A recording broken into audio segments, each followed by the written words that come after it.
Hello and welcome to Public Conscience. The program draws attention to issues of good governance, citizens' participation, and corruption. The program is brought to you by the Progressive Impact Organization for Community Development in partnership with the MacArthur Foundation. I am Adaobi Obiabumo with Chidozie Ogbonnaya. Thanks for joining us. Spelling of PRIMORG is PRIMORG.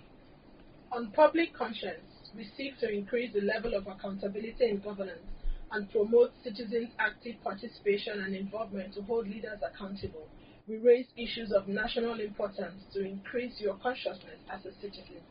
On today's program, we will reflect on the much talked about book launched recently by the former military head of state, General Ibrahim Badamasi Babangida, popularly called IBB. Also, we will interrogate the state of governance and accountability threshold of leaders in Nigeria. There's been a lot of controversy surrounding IBB's book. One of the issues that generated most of the argument in the public space is the annulment of the June 12, 1993 presidential election and the reasons given. Another contentious issue is that General Babangida, in his autobiography, suggested that his friend and one of his appointees at the time, General Sani Abacha, played a significant role in the decision to annul the June 12 elections, portraying himself as a leader whose hands were tied by military and security pressures. But many commentators disagree with this position. I can tell you that since the launch of IBB's book, the former dictator has been praised in some quarters for the courage to tell his story, but heavily criticized in some other instances. For example, the family of MKO Abiola said the memoir reopens wounds and painful memories. Late Abacha's family dismissed IBB's claims, suggesting late Abacha's counsel played a huge role in the June 12 decision, while human rights lawyer Femi Falana is already threatening instituting a lawsuit against General Babangida. We will be joined shortly by someone who experienced and reported the events around June 12 as a journalist to dissect and analyze the issues and reflect on lessons we must learn. But for you out there, what do you make of General Babangida's book? What part of the IBB's book excites or worries you? Does the revelation from IBB's memoir serve any practical purpose in resolving governance issues in Nigeria? Be ready to join us through phone and text messages during this conversation. The WhatsApp phone line to send your message is 09022656167. That is 09022656167. Please indicate your name and your location when sending your message. This number is for messages. Please begin to send your messages as soon as possible to 0902-265-6167. That is 0902-265-6167. We will give the numbers to call shortly. And if you just joined us, today's program is examining a book recently launched by the former military head of state, General Ibrahim Badamasi Babangida, which continues to elicit reactions and criticisms of Nigerians. We will also touch on the state of governance and accountability threshold of leaders in Nigeria. For joining us to dissect and analyze the controversies in the former military president, retired General Ibrahim Badamasi Babangida's memoir is PRIMORG's Executive Director, Okiri Bonsuremi. You're welcome to the program. It's a pleasure to be here. Thank you. You really do not look excited, but then let's get to the discussions of the day. What is your impression of the recent IBB's book, and what part of the memoir got your attention? Thank you again for having me on the program today. And I think my general impression is that, like some persons have said earlier, it is good that a book was written. Some experiences were written and put down. Yes, documentation of history in Nigeria is a challenge, and sometimes it comes only when actors put their experiences together and put their views together. Remember that an autobiography is a subjective book. It's subjective in nature. It is what the author sees or the way he feels about it. that he brings them out. But this book is a different one altogether. It is not just about what IBB feels. It was a documentation of history that many people witnessed. Some of us were already young journalists reporting on the June 12, covering the June 12 elections and the transition program that was very, very hard and long.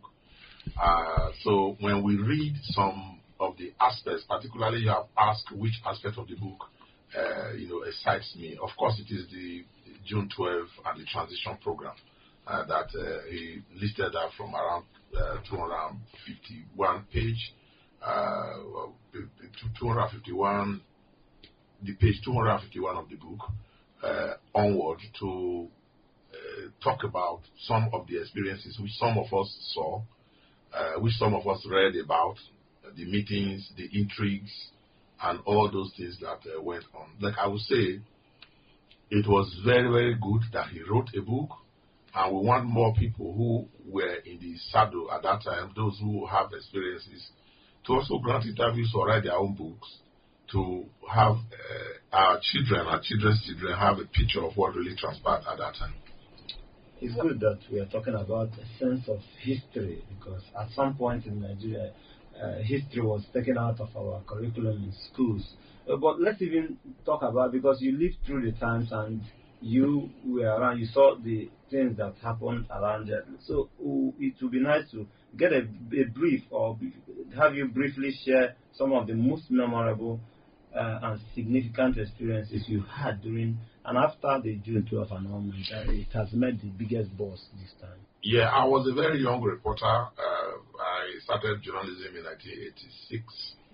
Around that time that the transition program was being set up, 87, 88, 89. All the account of the book were the account of what transpired then were in these periods, 87, 88, 89 to 93.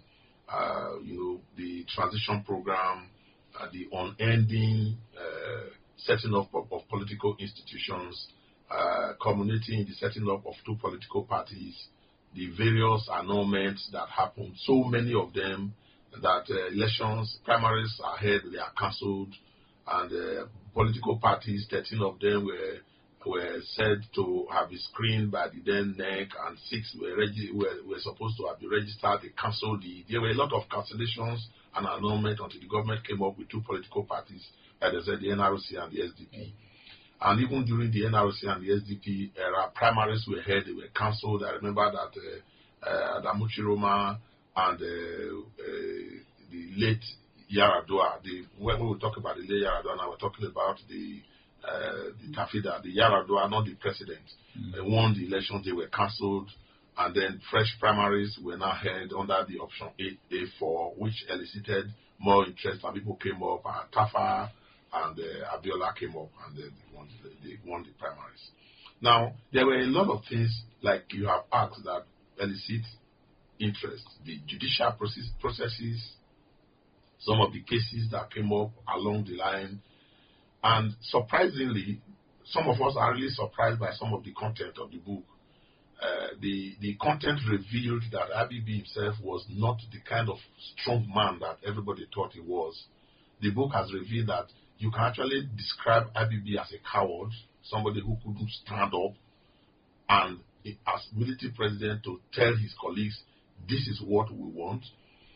Those accounts revealed that the man was not as strong as we thought then as reporters, that this man was a superman. He wasn't a superman. Even the stepping aside, the meaning of the stepping aside only became useful to us now. It became more meaningful after we have read the content of the book. And he was just running away to allow Abacha to have his feet. The Abacha was holding him by the jugular, according to his account, and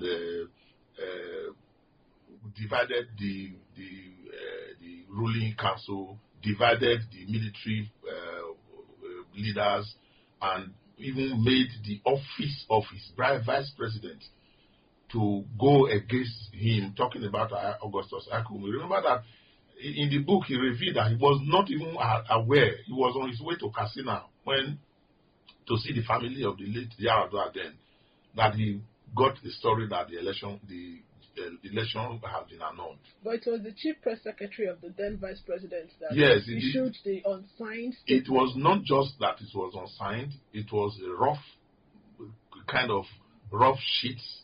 It didn't have the emblem of the head of state or even the vice president. It didn't have any kind of title attached to it. It was just, look, from hindsight now, it does appear that Abacha got hold of the vice president's office and used Nduka to quickly scribble that thing out. And he admitted, confessed that he was not aware. And the question you want to ask is, if you are president, military president, and you had insisted that elections should hold against all odds, because there were court orders manufactured by the ABN then, that Unzeribe's funded group, and unfortunately supported by his attorney general, talking about Clement Apambo.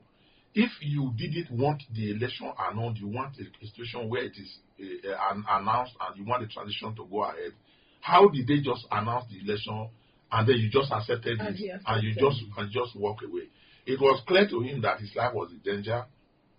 It was clear to him that if he didn't step aside, Abacha was going to use everything to get hold of that position, and that they needed to just find a scheme in the form of that transition program, that transitional council that they set up, that was later headed by Shonekong and all those things. So just create a gap so that he can step aside and allow those who are interested. So once he stepped aside, the field was open for Abacha to take over. It was very clear from his own account that he was held by the jugular and he was scared of his life, and he was not as strong as we thought he was, and he was not bold enough to sacrifice his life to pursue what he believed in.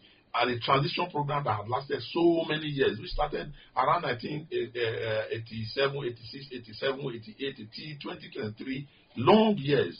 He couldn't stand up. They say he who fights and run away lives to fight another day. Probably he would not be alive to even write the book now.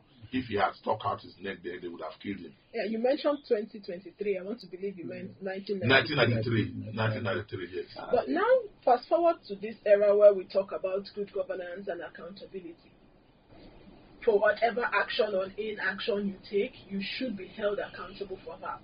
Now, for him, that's IBB, who in his book said that he takes responsibility for the action. He said he regrettably takes responsibility for those actions. Of course, he didn't apologize. That's it. Yeah, he didn't apologize. Why? That's actually when we just came to the studio just now. You said that I don't look excited. It is not something that actually get me excited. The very first car I used my money, my family money to buy. I lost it on the streets of Lagos, coverage June 12. And you are not the only one. That's minimal. When we say minimal, we are looking at the minimal damage that could have been done to a journalist then. Some of our colleagues were arrested. Some of them even disappeared. Some were arrested, detained. Those who were arrested and detained, they were lucky to have come out alive. Lawyers were arrested. They were hunted out of courtrooms.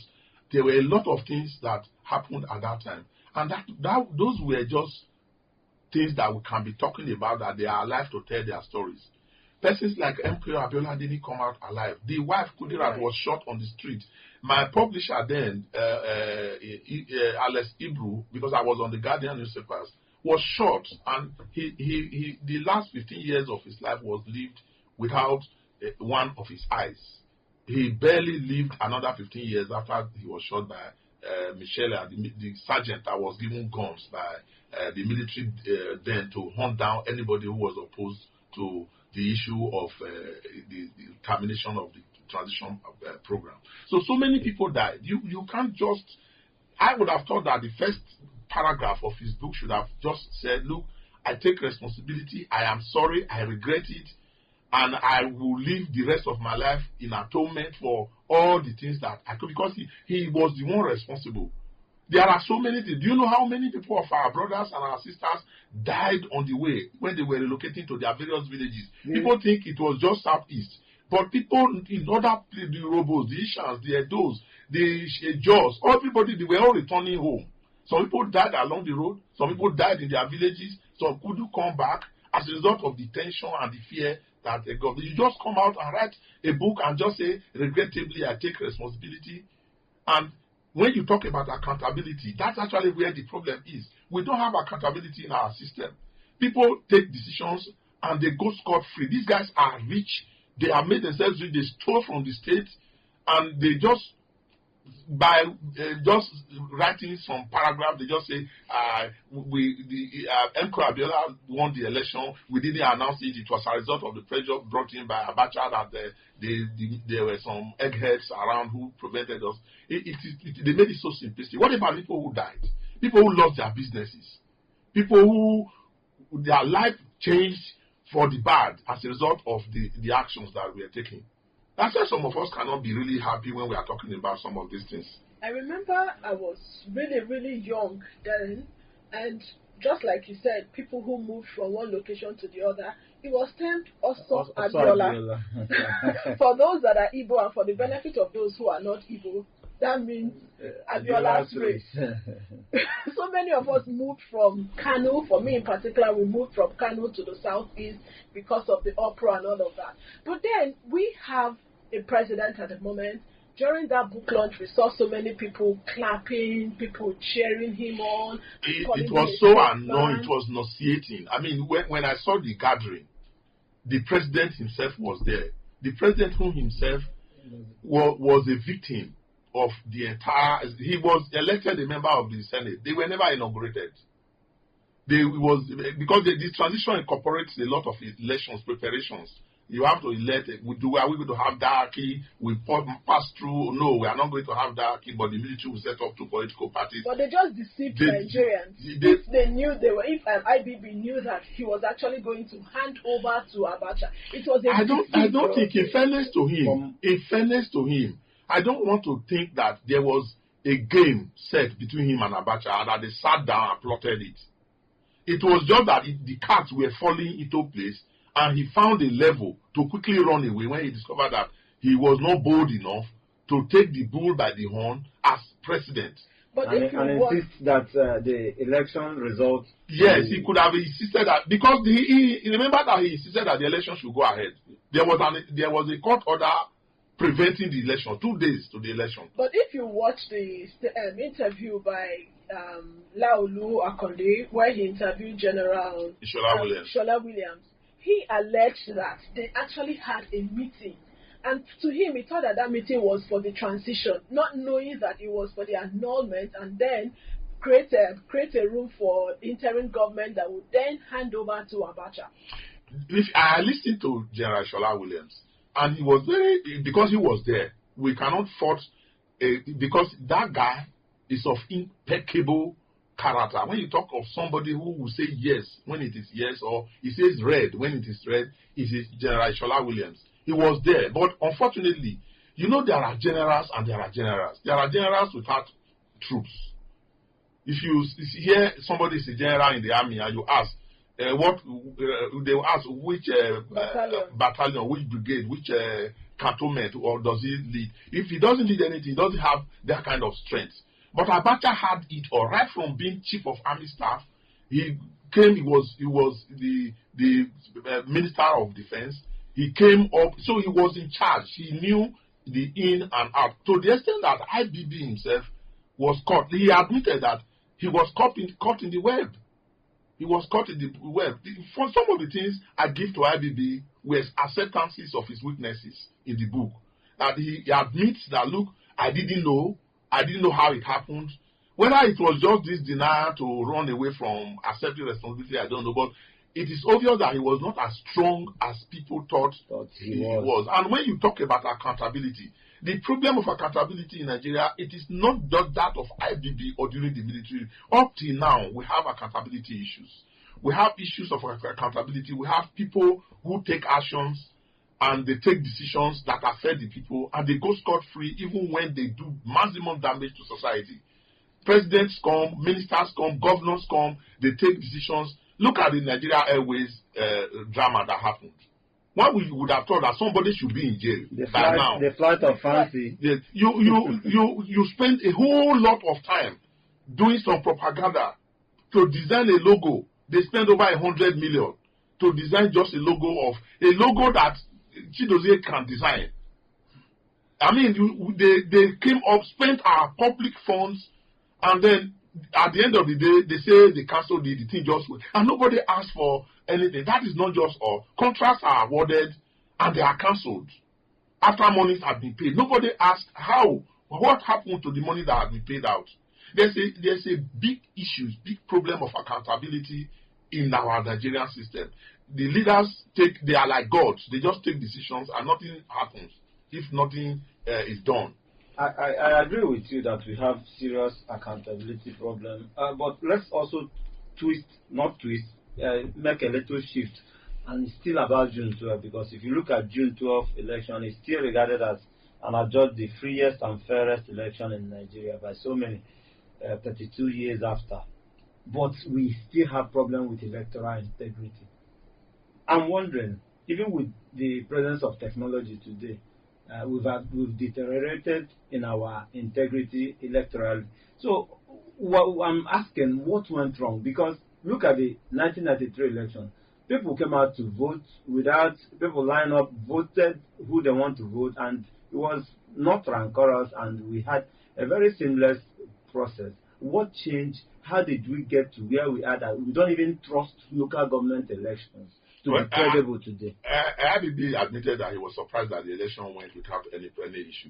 Because in the event that led to it, they thought that there was going to be a lot of challenge, and people came out. Remember, it was option A4. You lie behind your candidate. And they were able to get the primaries actually was also structured in option A4. We start from the world level to organize delegates and a lot of things that went up to bring out Tofa and Abiola. Now, what is wrong with our system? Our state is a captured state. It's a captured state. It's a state under some voodoo. I don't know how else to describe it. It's like we are never meant to do the right thing. No matter how you shout and make all the noise, the right thing will not be done because the system permits it. It doesn't have anything to do with the leaders. If I say it doesn't have anything to do with leaders, I'm saying that circumspectively. Because even if you bring Ogbonaya to this system and bring Adaobi to this system to say you are good, the system will frustrate you. The first thing we should do to change, to get answers, the positive answers we want to ask, is to change the system. But this system will not be changed because those who are holding the country by the jugular are those who should change the system. I wonder what happens if you go to the National Assembly and go and say, let us change the system. Or the current president, Tinubu, you tell him that he should change the system. A system that brought him up and he's enjoying the whole lot of it from base to the top. I don't know who is going to change the system. So when I say it is not the leadership, it is that if we, by error of commission or omission, get a leader, I don't know how that will happen. We got opportunity before. Somebody like Goodluck Jonathan was not prepared for presidency. He didn't even want to be. He was drinking his ogogoro in Bayelsa, and they called him to come and be vice president. And something happened. He became president. If somebody can become president by error, or somebody who has the mind, it is not somebody produced by the system. If he wanted to solve the problem, unfortunately, he got overwhelmed by the system himself. But Yaradua was produced by the system, and he accepted that the. Unfortunately, he tried to change the Unfortunately, Yaradua was sick for 90% of the time, and he couldn't do more. We know what happens to us when we are sick. When we are sick, even malaria, even when we have malaria, we know that the priority is our health, and he didn't have the good health to really face the challenge of, and I doubt if he would have succeeded. But truly, you are making it sound like we are in a hopeless situation. Like no, you can decide to have hope because I have a right to. I've seen it all. I'm above 60 years. I've been around for that. I should be enjoying my retirement. and just calm down, drink my coffee and tea in the morning and read newspapers. But Nigeria will not. But Nigeria, you will not. They will not. You can't have that privilege. You can decide to be hopeful. I am not ruling out the possibility of a silver lining coming somewhere, but how it will come is what I told you. I don't know. Okay, while we're still at that, so we will get back to you, but we need to open up our phone line. Yes, just to also remind you that this is Public Conscience, a production of the Progressive Impact Organization for Community Development, PRIMORG, and our guest has been the Executive Director of PRIMORG, Ohiri Abunsuremi. Please follow us on our social media platforms at Official PRIMORG. PRIMORG is spelled PRIMORG. Remember that we are streaming live on Facebook at Official PRIMORG. And remember that the program is an interactive. The WhatsApp phone line to send your message to 0902-265-6167. 0902-265-6167. Please send in your messages. But you can reach us shortly. What would be your contribution to the conversation? Were you around in 1993 when all of this played out? And what would be your immediate reaction to the book launched by the former military dictator, that is IBB, and what part of his book got you excited or worried? Would like to hear from you. Good morning. Your name and where you're calling us from. Yeah, my name is Chris. I'm my best friend. Okay.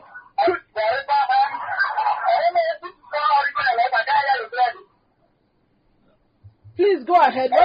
Yes, we can hear you. I want to keep our journalist, Mr. Nigeria. You know? Good morning, sir. Good morning. Thank you very much. Honestly speaking, we really miss your voice right from the time of real power. Even if I was there the day you announced the this prophetic, I know you are going to Canada or somewhere. And so many of us were just, we were not happy with the fact that we were actually living. Because they thought, hey, why this man want to live on? Even though, yes, you have the right to enjoy your retirement, but we really miss you. Thank you. I don't know whether you are complete, you are back now, I'm permanently here now. Thank you very much. We would like to be hearing your voice from time to time. Okay, Chris, were you around? Yeah, back to what the topic. I think what Mr. Urilia said, in fact, there is no single thing I said that is possible. We have always been here, and he has seen it all. Like some of us who have been around since the military era, whatever he has said here is just nothing but the truth. He has said everything the way it is. I just want to thank him for always speaking the truth. Thank you very much. Hello. Hello. Good morning. Good morning. Your name and where you're calling us from. My name is Peter Chukwu, greeted by David Pascal. Thank you very much. Good morning. So what would... I'm happy to hear from you. Okay. What we are talking about this diversity book launch. You say everything different. Emir of Kano led Adebayo taking this and Abata.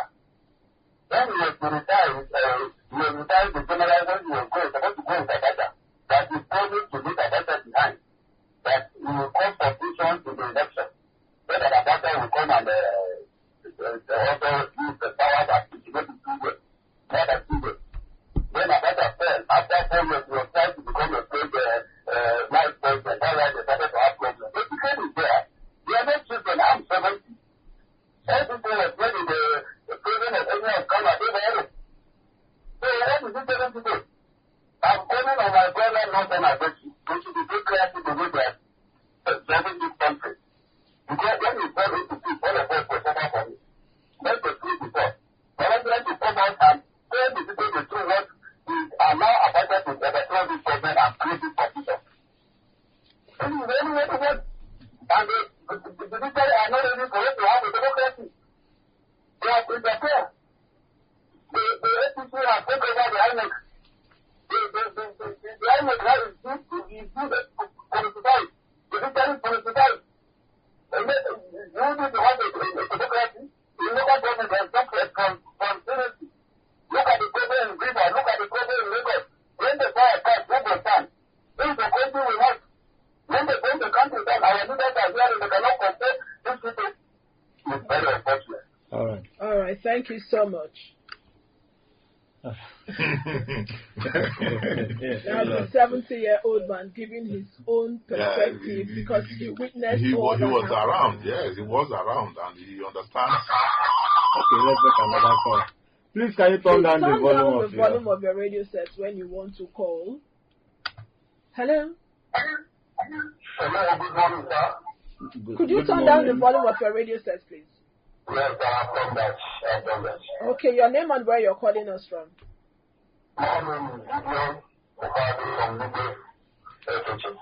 Okay, Gideon, what part of the book excites you, or what part got you worried? The one that excited me much was the one of rejecting the first credible election that has been done by massive inputs of Nigeria being rejected. And the innocent man was killed allegedly. The man died without sitting on that seat that the whole Nigeria voted him. It's unfortunate. But that one is aside. Now, have we learned from that? Have we learned? Look at the INEC. That was what the other man said. He was also by the soul of the ruling party. They guys whatever that pleased them, and we said away that the INEC is credible. But sometimes it's normal. That is the truth. When we saw our former president, Yaradua, when we continue to rest in peace, very lovely man, a man that wants to correct things, that is unfortunate. We need a godly man that wanted to correct INEC, that wanted to give us credibility in a natural process. If Nigeria will move forward, we must correct things and all the state to fail. So we need to cover things. That is why we are having this problem. Check the election recently. Everybody, the whole leaders are mindful of this faith, not to lose even the candidate. That even bring to everyone is even one that is having media. Please, can you wrap up, sir? All right. All right. Thank you so much. Thank you. Thank you for your contribution. It does appear that those who witnessed all that happened are really not happy. And I would also say those who did not witness but read what happened and also saw what played out some weeks ago, talking about the launch of the book, some are really not happy. But then, those that were there were busy clapping and cheering. Let's hear this first before we get back to our guest.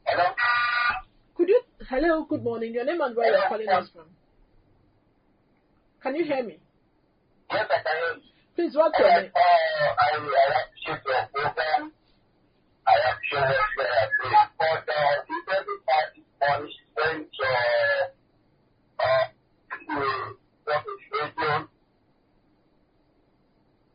Are you there? I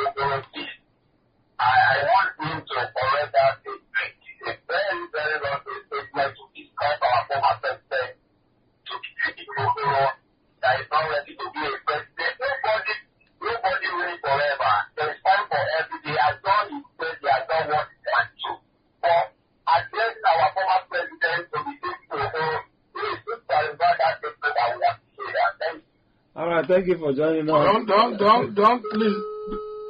Okay. Please don't take it to heart. It's just like saying that the president was eating his fish in Bayelsa State, like I would say I was drinking my palm wine in Edo State, and I was not ready to. This is not. Don't take it like one is talking. The president is my personal friend, and I don't have any reason to downgrade him. I always said that he was one person that could, if the system did not frustrate him, he came in not drumming the beating the drums of the system to come into the villa. He was encouraged by the former president, Olusegun Obasanjo, to come and become vice president, and fate handed him the presidency. But even at that time, he didn't even know he was going to be No, he nominated. didn't. He was preparing for election. He was preparing for election. Those are the kind of, I said, circumstances can probably bring somebody who was not ready and who will have his inner mind prepared that, look, if I were able to get to the presidency, this is what I would do. But he had no means to use the system to be president. Not the people who have all the means, who can buy everybody up, and the system permits them to get to that place. The former, he was not. Nigerian politician. Jonathan was not a typical Nigerian politician. The system also frustrated him. Like I said, the system would also have frustrated Yaradua. Even if he were to sound and well, the system would still have frustrated him.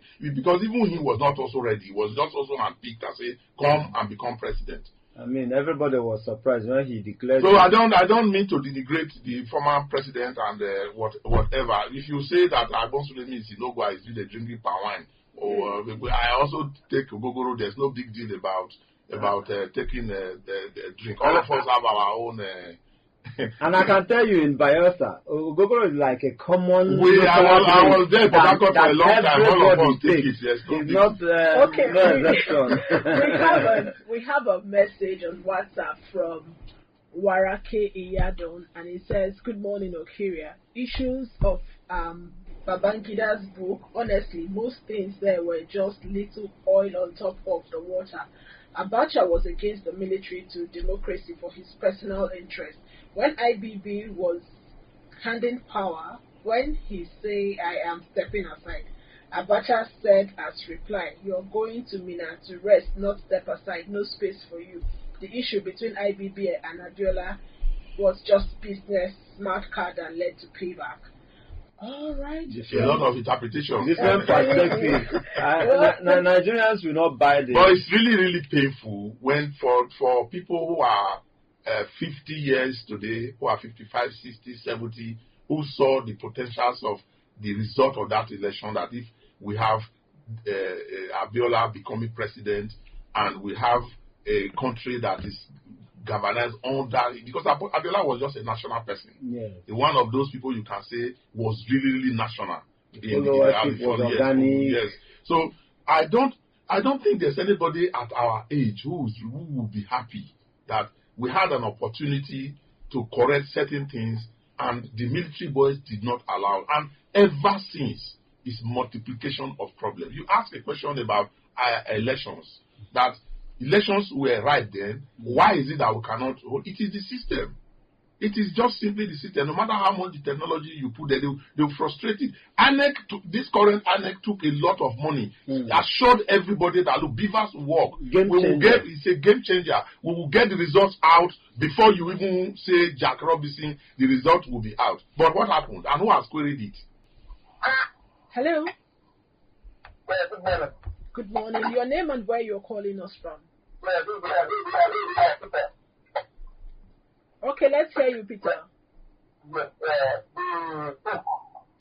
within the military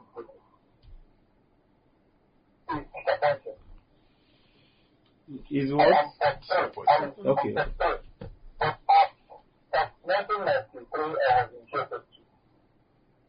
I was one of those child that took to the street to celebrate the victory of the previous election.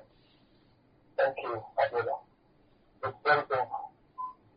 Then the third part of the what made me to be this happy was the confession that the 1967 coup was rather accidental coup. If I didn't need the able to suffer, marginalization in this country. But thank God, he was able to be man enough to confess that that coup was not a single coup. That if that coup had succeeded, the person they intended to give the headship of this country was Awolowo. So that book, as far as concerned for Babangida, we are disappointed. This generation is disappointed. And to the military and family, we are all disappointed. Thank you very much. Thank you for joining us. I've been looking for that paragraph or that line that it was not an book. I've read a substantial part of the book. I think it was one reviewer who reviewed and came up with some funny tests which were not in that book, that said the 1960 school was not an Igbo coup. There's no line like that in the book.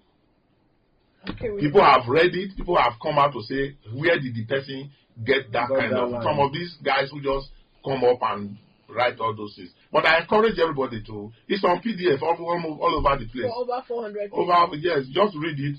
Take your time, read it, and see if there's anything like that. There are a lot of misinformation and disinformation going about, and some people can just impute and remove and add and make some funny suggestions about whatever thing they want to do. All right. Let's take this call again. Hello. Hello, good morning. Good morning. Your name and where you're calling us from? My name is Moses. I'm calling from Musechi. Moses, let's hear you. My greeting to Mr. Boswani. Thank you very much. Long time since you left on political platform. There's no more from you.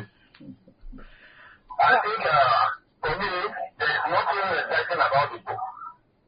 Even the way you wrote the book, we have read everything. IBB brought us to this mess that we have today. And there are so many lives under him that were destroyed. Not as you said, I was in time in Canada, 1993, as a result of problems created by the Soviet Sonecon, knowing fully well that his boys are coming to take over power from Sonecon. So IBB has not really done anything wonderful. He has done more harm to this country. And just the way I just said with that, he arrogates power more than he has. IBB has the power. He's a very weak man. He would have used his office to work for Nigeria and not to permutate all around. And that's why when he came back, that he wants to be the president again, he couldn't even win ordinary primary of the PDP as strong as he claimed he was. So thank you. That books. I don't know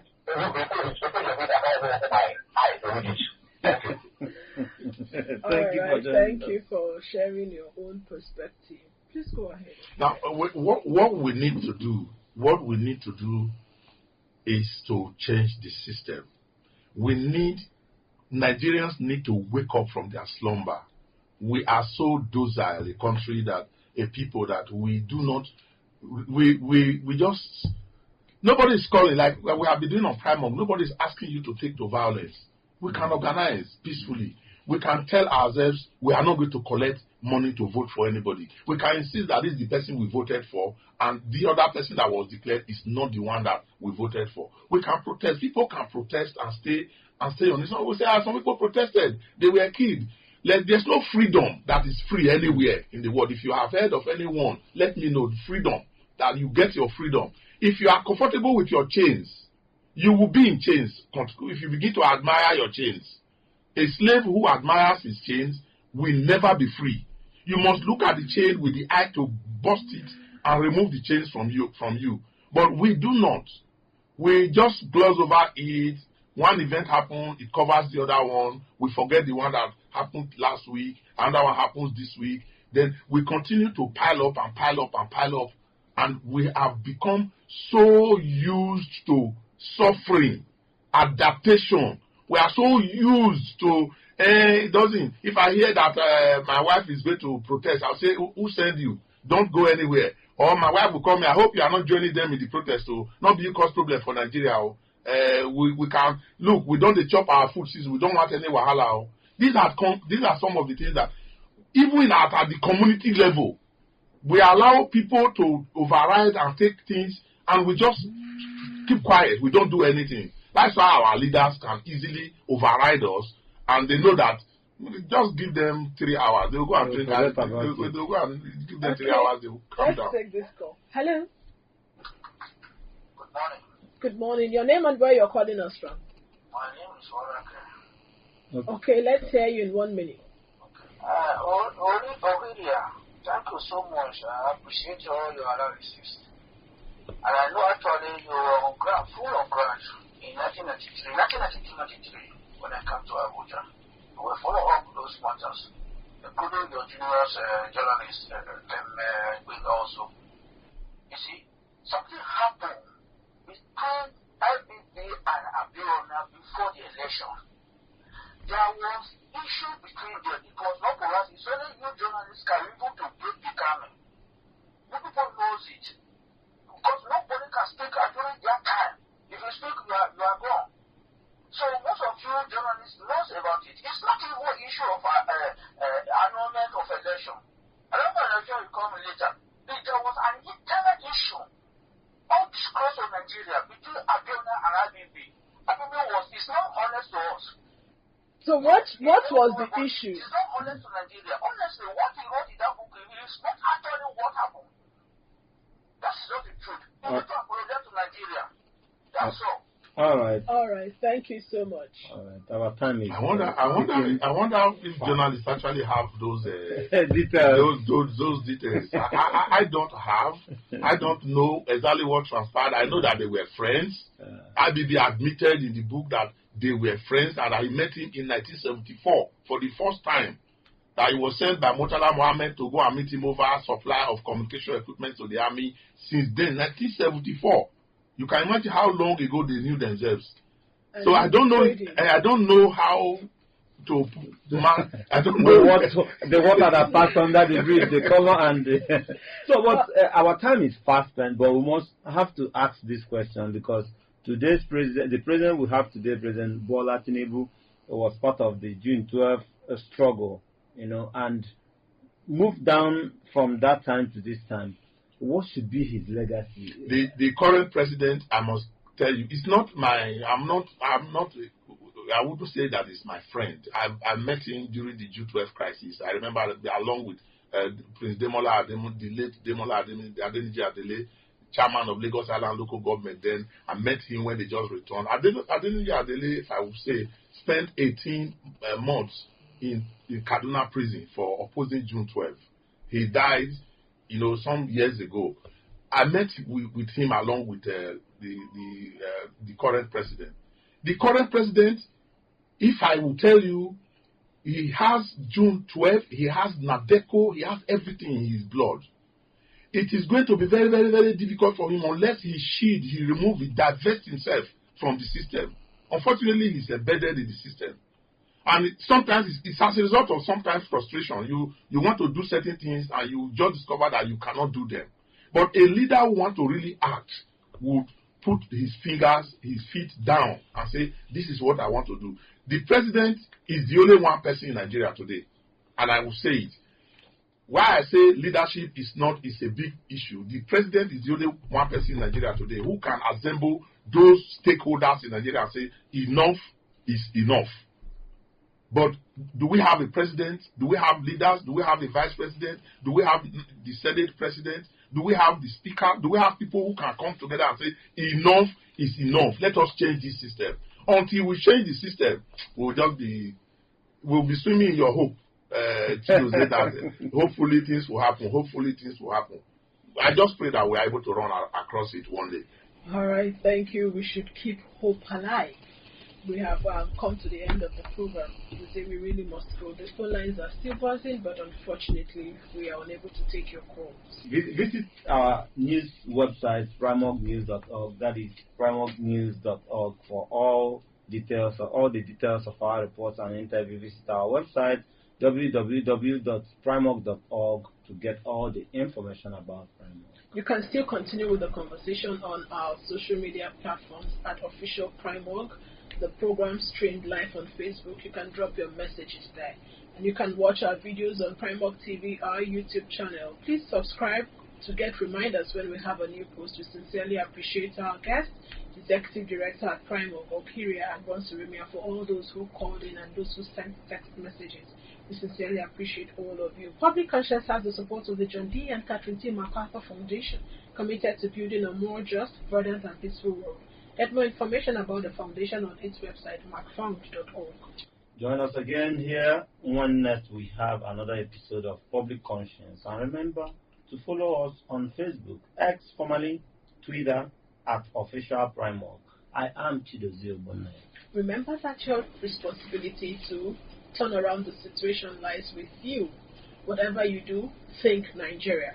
Remember that birth registration and birth certificates are free if your child is under 18. Help stop the corruption in birth registration and do not pay for birth certificates. Also remember that you can give us information or hints about corrupt acts through our phone at 0902 265 6167 or info@primorg.org. I am Adelbi Obiabumo. Thank you for listening.